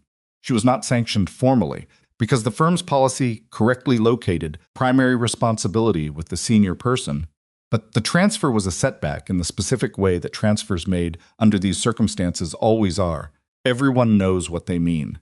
Elena heard about it on a Thursday through the Chofitch channel, and sat with it for a few minutes before calling Vivian. "Does it change anything for us?" she asked. "Nothing changes," Vivian said. "The settlement is final. His income was never a factor in the terms." "I know," Elena said. "I'm asking for the other reason." Vivian was quiet for a moment. "No," she said carefully. "It doesn't change anything for you. His career situation is his to manage." "Good," Elena said. "I didn't want it to." She meant it. She had examined this feeling, the specific question of whether Marcus's professional collapse produced anything in her that resembled satisfaction, and found that it didn't, not really. What she felt was something closer to a flat, distant recognition. The thing had occurred. It had its own logic, its own causes, none of which were her. She was not in it. That was what she had worked toward, and that was what she had. The more complicated news came from Priya, who had heard it from someone in her network who moved in overlapping circles. Sienna had moved out of the apartment she'd shared with Marcus within 3 weeks of the HR outcome. She had not left for dramatic reasons, or not purely dramatic ones. She had left, by the account that reached Elena, because the specific lifestyle she had envisioned, the income, the position, the social access that Marcus's role had represented had materially changed. She was not a cruel person, by any accounting Elena could construct. She was a young woman who had made a calculation about a future, and when the inputs of that calculation changed significantly, she had revised her decision. That was a human thing to do. Elena could not bring herself to be contemptuous of it. What she did feel, briefly and without satisfaction, was the specific irony of the symmetry. Marcus had looked at Sienna and seen a future that was shinier than the one he was in.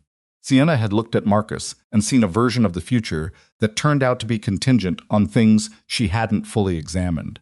Both of them had taken an inventory of their circumstances and decided they wanted something different, and both of them had made their decision based on incomplete information about what they were actually getting.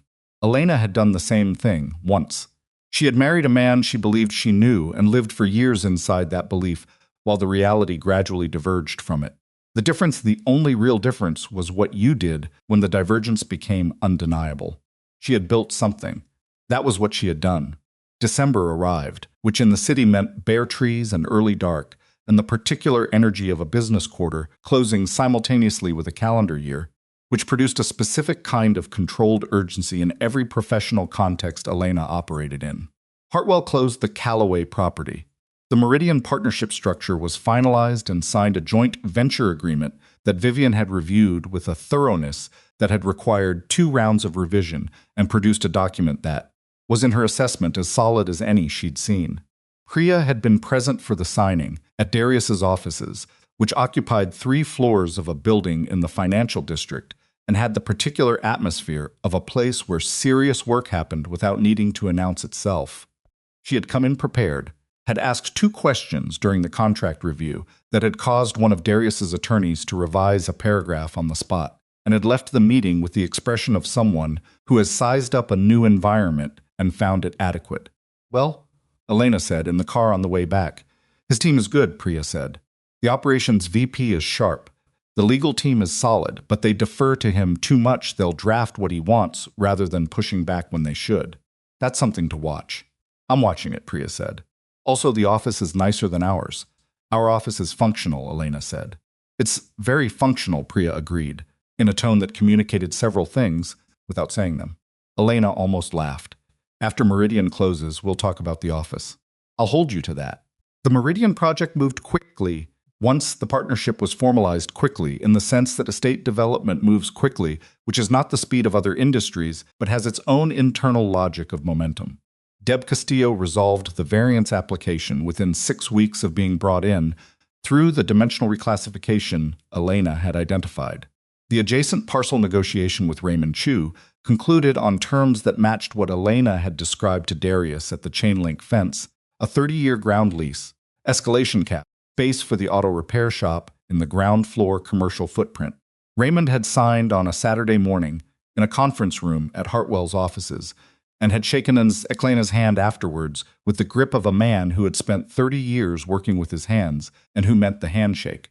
"I knew you'd come back to this block," he'd said. "I told you I would," she said. "Most people say that," he said. "You're the first one who did."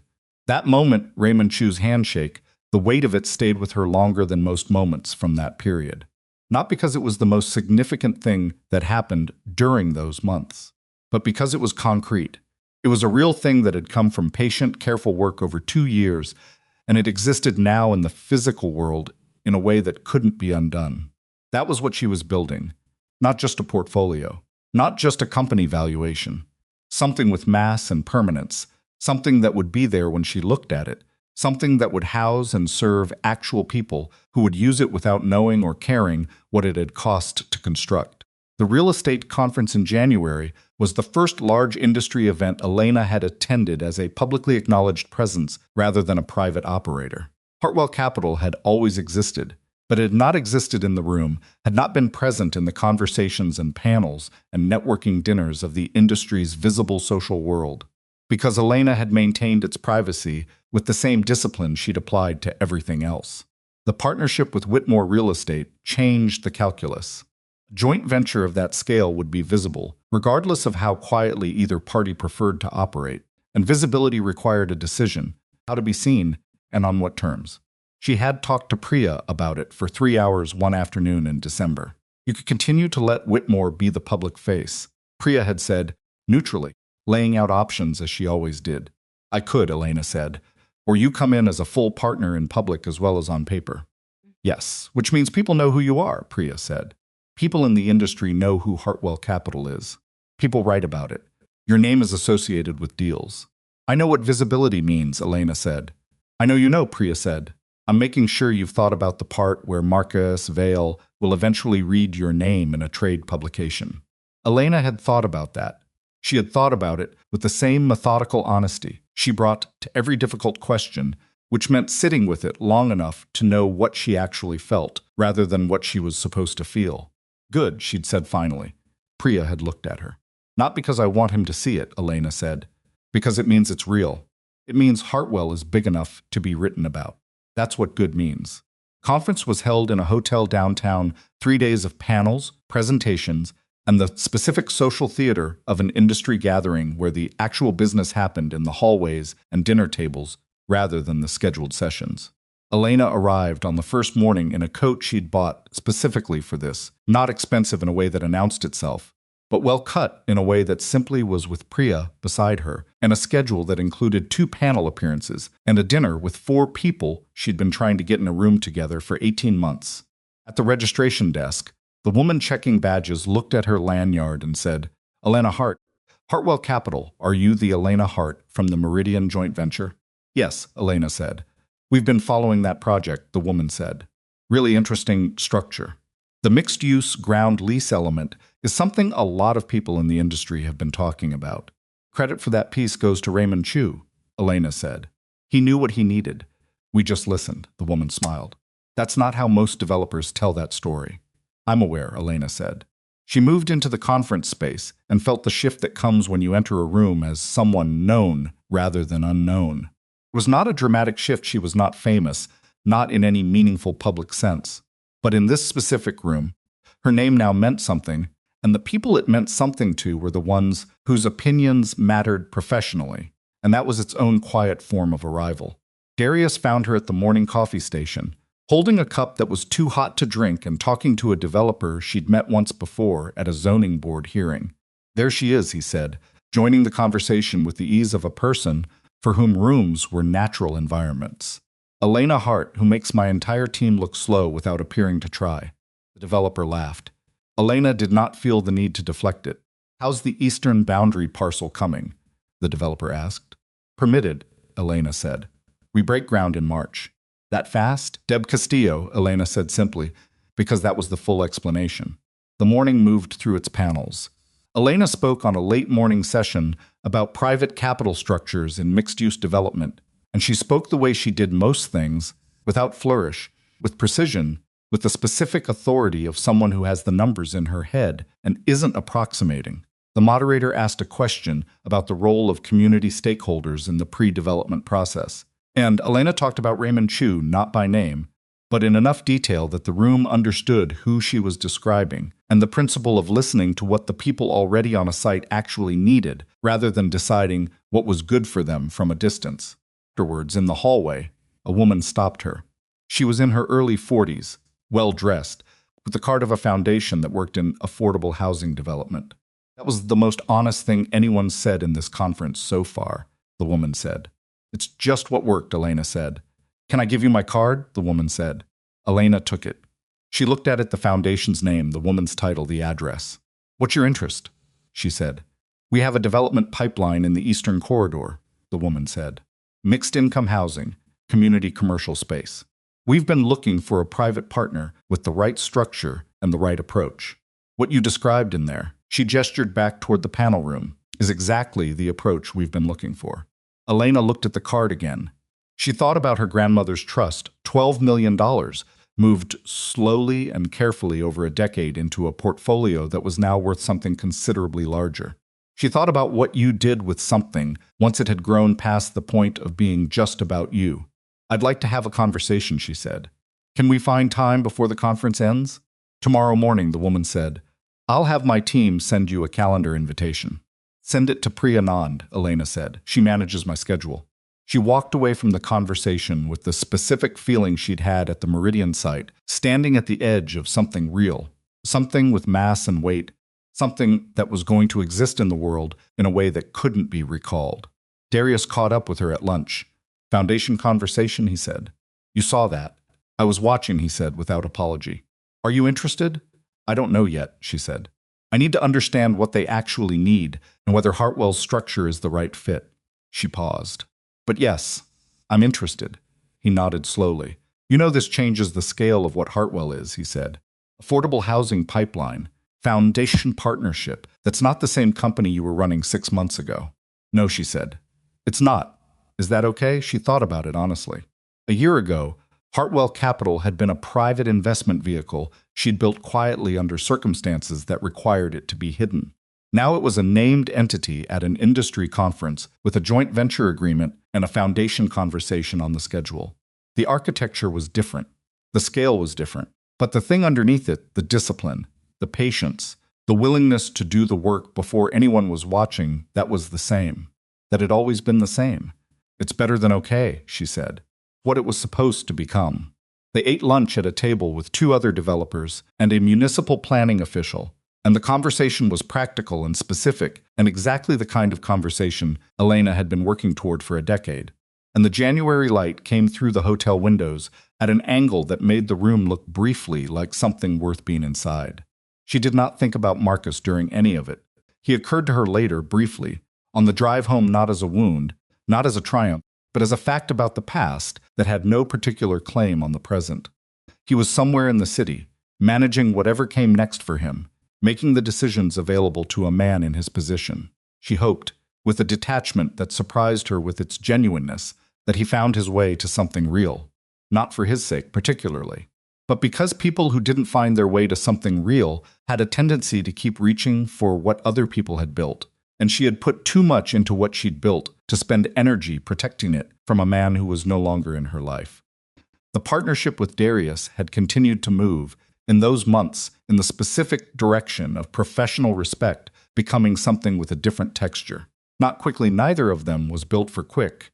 In that particular domain, and not without the specific awkwardness of 2 people who had organized their entire adult lives around their work, suddenly finding that the work had created a space for something else to exist.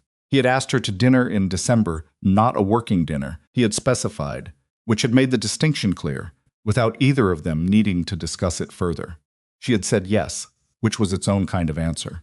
The dinner had been a real dinner, food and wine, and a conversation that moved from professional to personal in the gradual, unself-conscious way of people who were both more comfortable with honesty than with performance. He had told her about his own divorce, 7 years earlier, from a woman named Caroline, who was now remarried and living in another city, and who he described without bitterness, but with the specific honesty of someone who had processed their part in a failure and was not inclined to pretend otherwise. I work too much, he'd said. That's a clean answer, she said. It's the true one, he said. Clean and true are the same thing sometimes. Not as often as people want them to be, she said. He had smiled at that, a real smile, not the professional kind. No, he agreed, not as often. They had walked afterward, for 3 blocks in the cold, and she had felt the strange, unfamiliar quality of being in the early stages of something that might become real, and had decided to allow herself to feel it without immediately analyzing it to pieces. She was still working on that last part. Still, on most days, her instinct was to examine rather than inhabit, but she was working on it. And in the meantime, Hartwell Capital was preparing for the largest phase of its existence, the Meridian project moving toward a March groundbreaking, the foundation conversation developing into something specific and documented. Company's operational capacity expanding to meet what was coming, and Elena Hart was exactly where she had decided to be, which was at the center of something she had built herself, with no one's help, over more years than it should have taken, and exactly as many as it did. The rain that had been threatening since Thursday finally committed on a Saturday afternoon, coming down in the steady, purposeful way of weather that means it. Elena was at her desk when it started, reviewing the foundation partnership's preliminary terms, and she heard it against the window and looked up and watched it for a moment, the city going gray and wet, the streets darkening, people on the sidewalk below moving faster and holding things over their heads. She looked back at the documents. Outside, the rain continued. Inside, the work did too.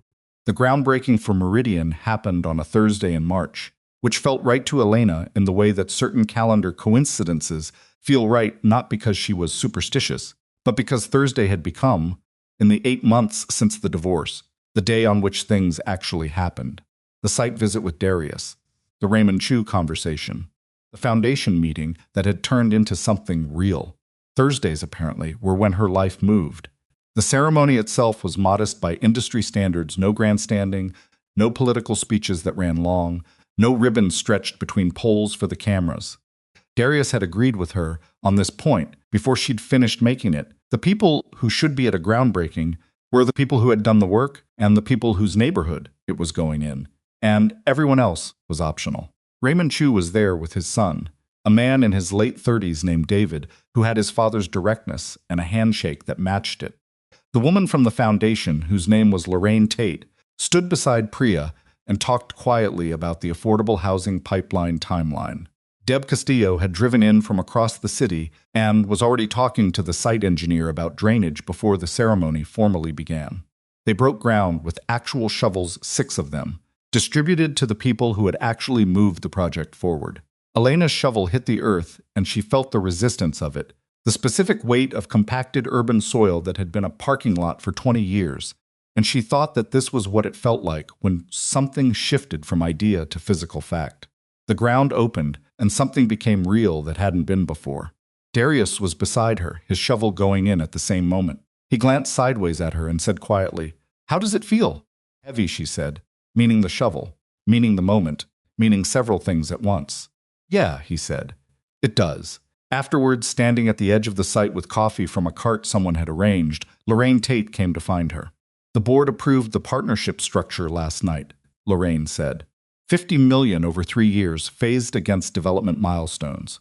Elena heard the number land the way significant numbers land, not with drama, but with a kind of density, a thickening of the air around the fact. $50 million in community development capital, structured through Hartwell's operational framework, applied to the Eastern Corridor affordable housing pipeline. She and Lorraine had spent 3 months designing together. "When does the first phase need to begin?" Elena said. "They want a signed MOU within 60 days, Lorraine said. "If we hit that, the first tranche releases in Q3. 60 days is manageable," Elena said. "I'll have Priya set up the working group this week." Lorraine nodded.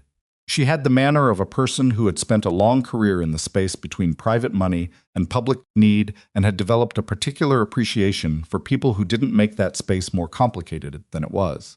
"You know," she said, "when I heard your panel at the conference, I told my deputy there were 2 kinds of developers in that room. The ones talking about community as a concept, and the one talking about Raymond Chu." "Raymond Chu is an actual person," Elena said. "Concepts aren't." "That's exactly what I mean," Lorraine said. The $50 million was not the end. It was, as Elena understood it, the beginning of the version of Hartwell Capital that her grandmother's trust had always been capable of becoming, if the conditions were right and the person holding it was patient enough to wait for them. The inheritance had been $12 million. The decade of reinvestment had grown it to something considerably larger. The Meridian partnership had expanded the operational capacity. The The foundation relationship had opened a dimension of the work that pure private investment couldn't reach, the part that was about people rather than returns. The part that sat at the intersection of what was profitable and what was useful, and tried to build in both directions at once. She talked about this with Darius later that same week, sitting in his office after the rest of his team had gone home. It was the kind of conversation they'd been having more often, not purely professional, not purely personal, but something in the territory between, where the things that mattered most to each of them lived. My grandmother used to say that money is just stored time, Elena said. The time you spent earning it, the time you're deciding what to do with it. She said the question isn't how much you have. It's what you do with the time you've saved up. Darius was quiet for a moment, looking at the city through his office windows. The spring evening was doing what spring evenings do in the city, softening things, making the light last a few minutes longer than it had the week before. What did she build, he said. Her own portfolio, Elena said. 3 buildings. Nothing like what Hartwell is now. But she did it alone, in a time when the doors weren't open the way they are now, and she did it carefully, and she kept it. She paused, specifically so I could have it. That's the thing I think about. She didn't spend it. She held it for me before I existed in a form that could use it. That's a particular kind of love, he said. The kind that takes the long view. Yes, she said, it is. He turned from the window. He looked at her in the direct way he had, that she'd learned was not performance. He wasn't calculating. When he looked at you like that, he was just actually looking. Can I ask you something? He said. You can try, she said, which was the answer she gave when she meant yes, but wanted to reserve the right to redirect. The divorce, he said. Not the logistics of it, the part of it that was actually hard. Have you gotten to that yet? She considered the question. It was, she thought, a better question than most people would have asked. Most people asked whether she was okay, or whether she was over it, or whether she missed him, all of which were questions with built-in assumptions about what the answers should be. This question didn't assume, it just asked where she was. Parts of it, she said. The years that were real, the early ones, when it was actually good, those I've grieved properly, I think. I gave them the time they deserved. She paused. The part I'm still working on is the invisible labor. All the years I carried 2 lives simultaneously, and nobody knew. There's something in that I'm still locating how I feel about it. Whether I'm proud of it, or sad about it, or angry about it. Usually it's all 3 at the same time, depending on the day. Can it be all 3, he said. Apparently, she said. That's what I keep finding out. He nodded. For what it's worth, and I understand if it's not what you need to hear right now, I think the fact that you built what you built, under those circumstances, is one of the more remarkable things I've encountered in a long time. Not because it's unusual for someone to build something privately, but because of what it cost you to maintain it that way. It cost me the marriage, she said, or contributed to costing it. I've thought about that. You mean the secrecy? I mean the way I handled it, she said. I made the right decision about the money. My grandmother was right. But the way I lived inside that decision, the parallel life, the thing I kept hidden, some of that was about protecting the inheritance, and some of it was about not trusting Marcus, and some of it was just me. The way I'm built, I tend to solve problems in private. I tend to carry things alone. That's not entirely his failure. It's also mine. Darius was quiet for a moment. Does knowing that change anything? No, she said. The outcome was still the right outcome. But understanding your own part in something that matters. Not for guilt, just for accuracy. Accuracy, he repeated. That's a very you word. She almost smiled, is it? The way other people might say closure or healing, you say accuracy. He said it without mockery. I think I like it better. Closure implies an ending, she said. Accuracy implies you're still working with the information, which is more true. Outside, the spring evening deepened. Somewhere in the city, a train moved on elevated tracks and made the sound that cities make when they're working that low, constant, indifferent hum of millions of lives running simultaneously in the same space, none of them particularly aware of the others. The Hartwell Foundation Initiative, as it came to be called internally, though its formal name was the Eastern Corridor Community Development Partnership, spent its first 6 months in the operational phase that Elena found most demanding and most clarifying, the phase where the plan met the actual world and had to be revised continuously in response to what the actual world turned out to be. She had known this phase was coming and had prepared for it, and it was still harder than she'd prepared for, because it always was. The first property in the affordable housing pipeline hit an environmental review complication in month 2 that pushed the timeline back 8 weeks. Elena called Lorraine at 7:30 on a Tuesday morning and gave her the news before anyone else had framed it as anything. "Here's what it is," she said. "Here's the cost. Here's the revised timeline. Here's what I need from the foundation to keep moving." Lorraine was quiet for a moment. "Most partners spend the first call managing my reaction," she said. "You're already on the solution. Your reaction is yours to manage," Elena said. "My job is the problem." They adjusted. The timeline moved. Complication resolved, as complications do when they are addressed directly rather than avoided. And the first units in the affordable housing pipeline broke ground in October, exactly 1 year after the courthouse morning, which was a coincidence, Elena noted privately and without drama. She was on site the day those footings were poured. She stood at the edge and watched the concrete go in and thought about the families who would eventually live in those units, people whose names she didn't know, whose specific lives were entirely outside her knowledge, who would exist in a space that had come into being because a woman she had never met had pushed an envelope across a kitchen table and written 8 words on a piece of notepaper. That was the longest chain in what her grandmother had built, not the money. The money was just the instrument. The chain was the decision to look past the present circumstance and ask, what does this eventually become, if it's handled correctly?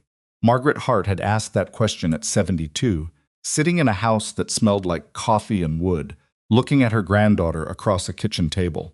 Elena Hart was asking it now at 43, standing at the edge of a foundation pour on a Tuesday in October, watching something permanent come into existence.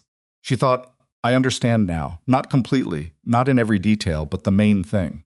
The main thing I understand.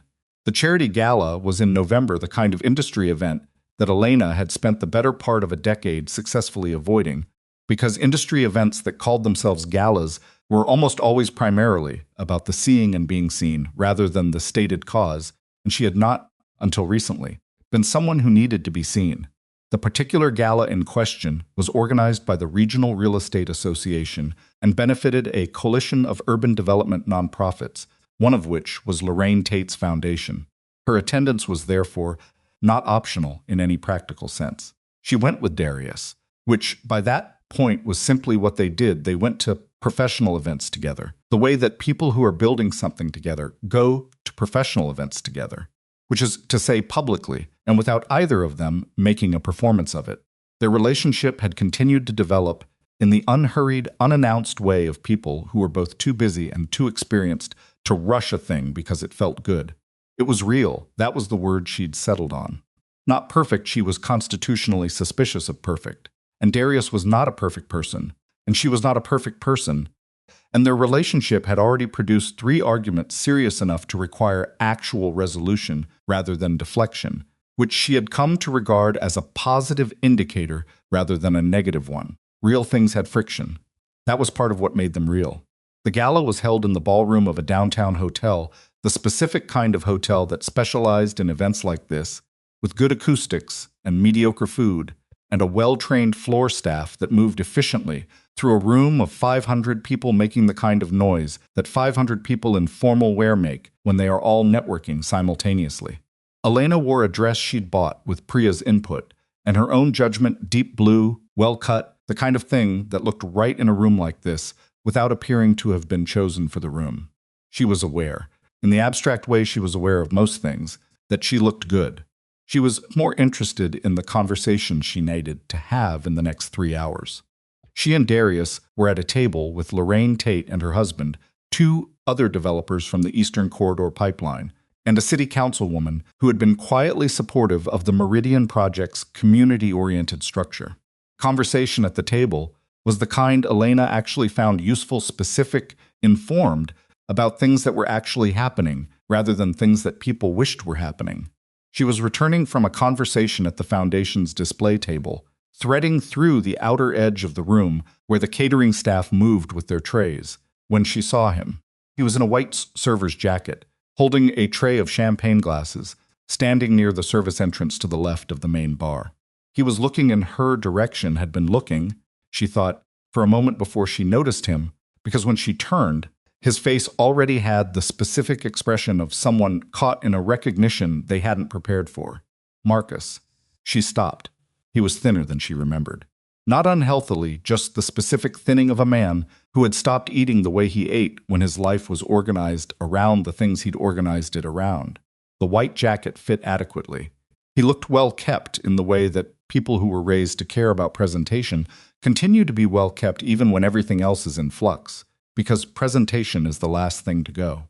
They looked at each other across 15 feet of ballroom floor for a moment that was probably 3 seconds and felt considerably longer. She did not feel triumph. She wanted to be honest about that, because it would have been an easy thing to feel, and she had imagined this kind of moment in the months after the divorce, in the way that wounded people sometimes imagine moments of reversal, not with planning, just with the involuntary imagination of consequence catching up to the person who caused the wound. But standing here in the actual moment, what she felt was something quieter and more complicated. She felt sad briefly, not for herself, for the waste of it. For the years and the choices and the specific smallness of a man who had stood on courthouse steps and said she had no idea what she'd signed away, whose understanding of her had been so incomplete that he had genuinely believed that. She felt, underneath the sadness, something that was close to pity and was trying hard not to be condescending about it. He was a man who had made a series of decisions based on a misunderstanding of his own life, and those decisions had brought him to this room in this jacket on this night. She didn't know the full shape of what his last year had been. She knew the outline, the job, Sienna, the apartment, but she didn't know the interior of it, and she wasn't entitled to, and she found, standing here, that she didn't need to. She walked toward him. He watched her come with the stillness of a man who has decided that the only dignified option is to hold his ground. Marcus, she said when she reached him. Elena. His voice was even. He was working to keep it. Even she could see the effort, recognized the specific set of his jaw. You look well. Thank you, she said. She looked at him for a moment, the jacket, the tray, the whole weight of the distance between where they stood. How are you doing? Managing, he said. Good, she said. And she meant it simply, without irony, without the hidden blade of a word that sounds charitable and isn't. She meant it as the actual thing. I hope you are managing. I hope it gets better than managing. I don't need you to have suffered proportionally to anything. She reached into the small evening bag she carried and found a bill she'd put cash in it for the coat check and hadn't used it all. And what was left was more than the situation required, and she gave it to him anyway. Folded once, placed on the edge of his tray without ceremony. For the service, she said, quietly, without audience. None of the people in the room were watching this corner of it. He looked at the bill, then at her. Something crossed his face, not gratitude exactly, not humiliation exactly. Something in the difficult territory between them that didn't have a clean name. Elena, he said. You don't have to, she said. I want to say I'm sorry, he said. I've wanted to say it for a while. I didn't have a way to. She looked at him. He meant it. She could tell the difference, after 11 years, between Marcus performing sincerity and Marcus actually arriving at it. This was the actual version, which was rarer and more difficult and deserved to be acknowledged. I know, she said. Thank you for saying it. You built something, he said. His voice was careful, the way voices get when they are trying to carry more weight than they're used to. I looked it up. Hartwell. I know it was there the whole time. I've been thinking about what that means. What have you concluded? She said. He was quiet for a moment. That I wasn't paying attention, he said. Not to you. Not to what you were actually doing. I had an idea of who you were, and I stopped updating it. She nodded slowly. That was, she thought, the most honest thing he'd said to her since the kitchen table in August. Maybe the most honest thing he'd said to her in a long time. I hope you find your way to something real, she said. I mean that without any other layer to it. He nodded. He looked at the tray in his hands, then back at her. Are you happy? He said. Not accusatorially, just the question, simple and direct, of a man who had spent time wondering about it. She thought about the groundbreaking, the concrete pour, the $50 million partnership, the conversation in Darius's office about accuracy versus closure, the Saturday morning handshake with Raymond Chu, the foundation, the March groundbreaking, the blue dress, the table with Lorraine Tate and the councilwoman, Priya's expression when she'd asked about the office upgrade. All of it accumulated into a life that was entirely, irreversibly, and completely hers. Yes, she said, I am. He nodded once, that was all. She turned and walked back toward her table. and she did not look back, and she did not need to, because there was nothing in that direction that was part of her life anymore. Darius was where she'd left him, in conversation with the councilwoman about permitting timelines. He looked up when she returned and read something in her face. He was getting better at reading her face, which was both useful and occasionally inconvenient, and let a fraction of the conversation go. "Everything okay?" he said quietly. "Yes," she said. "You sure?" "I'm accurate," she said. He smiled at that, the real one, not the professional kind. "Okay," he said, and turned back to the conversation, and she settled into her chair and picked up her water glass and rejoined the table, and the gala continued around them in its well-lit, well-catered way, and Elena Hart was exactly where she was, which was exactly where she had built herself to be. There is something that people get wrong about stories like this one, something that the tidy narrative of rise and vindication tends to smooth over in the telling. The wrongness is this: it wasn't Marcus's failure that made Elena's life. His failure was incidental. It was a catalyst at most, and catalysts don't build things. They just change the conditions. What builds things is the work that happens after the conditions change, which is its own long, unglamorous, imperfectly executed process that no one sees while it's happening because it looks, from the outside, like an ordinary life. Elena Hart had not been waiting for Marcus to fail so she could succeed. She had been building while he was still there.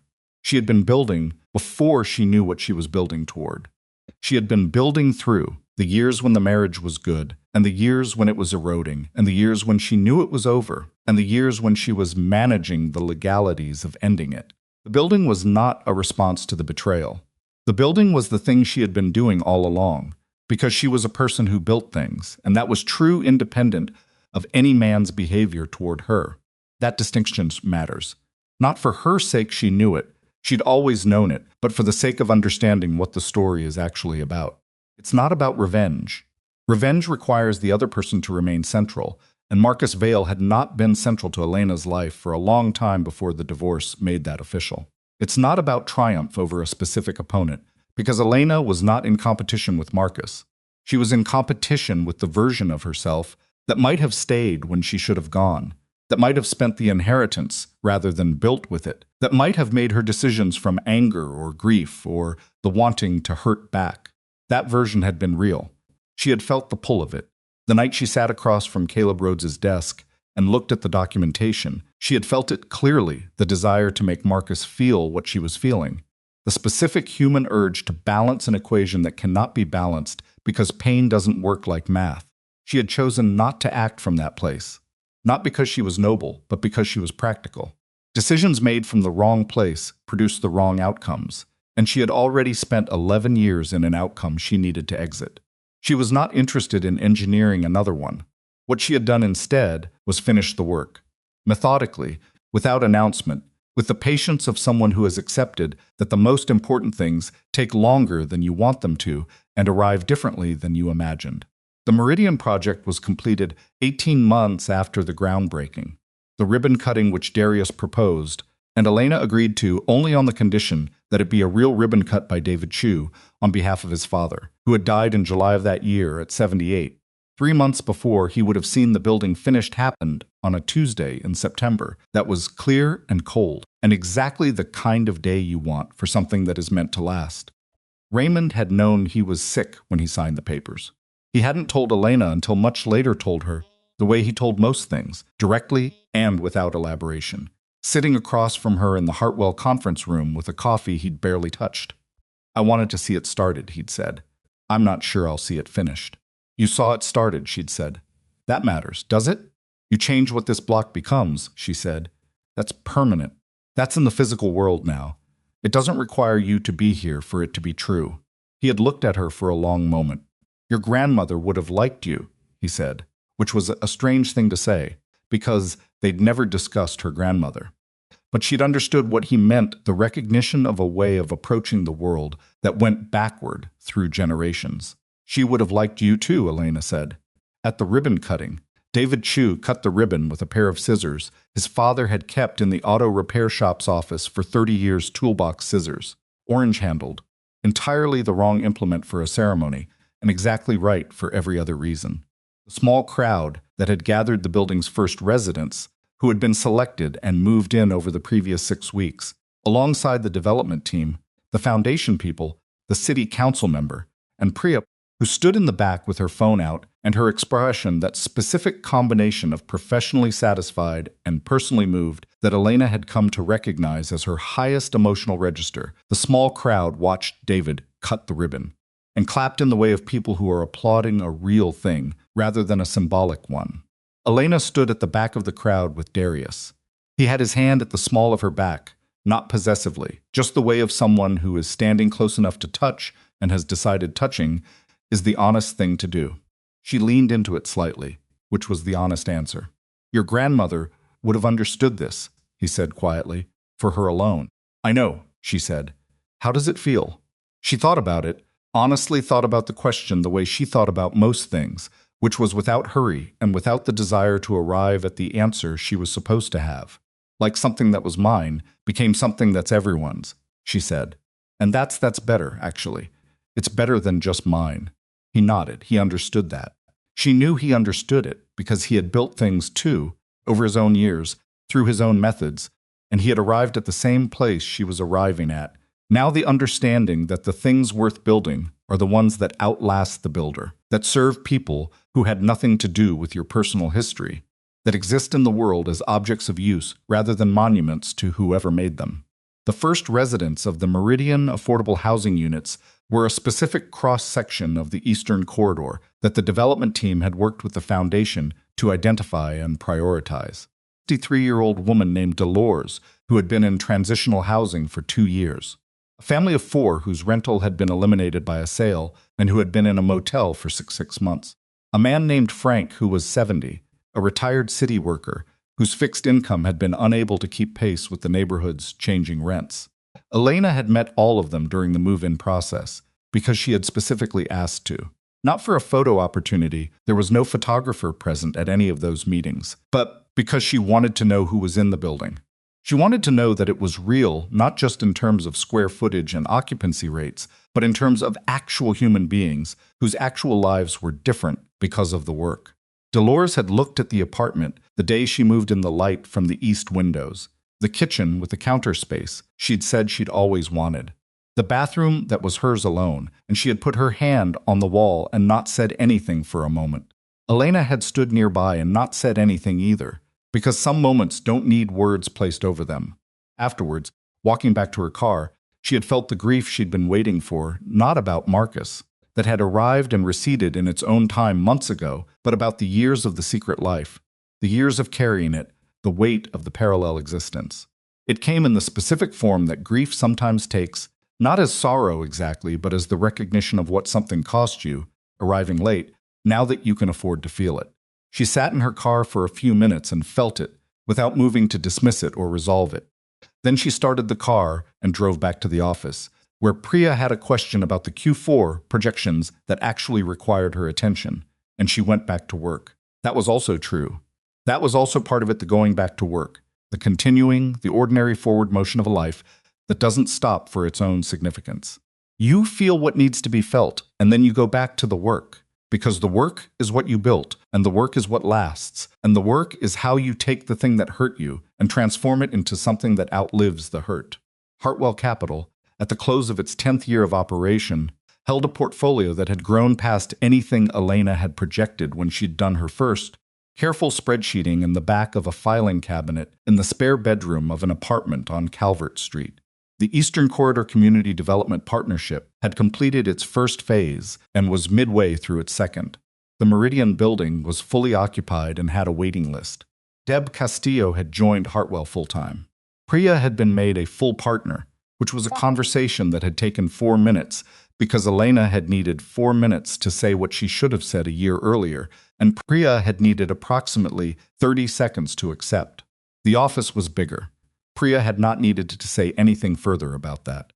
Darius and Elena had moved in together the previous spring, into a house that was not on Calvert Street and not in his previous neighborhood, but in a part of the city that was neither of their histories, which felt right in the way that beginning something in genuinely new territory feels right.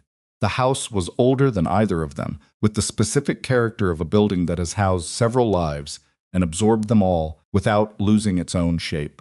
They argued about the kitchen renovation for 3 weeks and arrived at a compromise that neither of them loved entirely, which was, Elena had concluded, probably the correct outcome.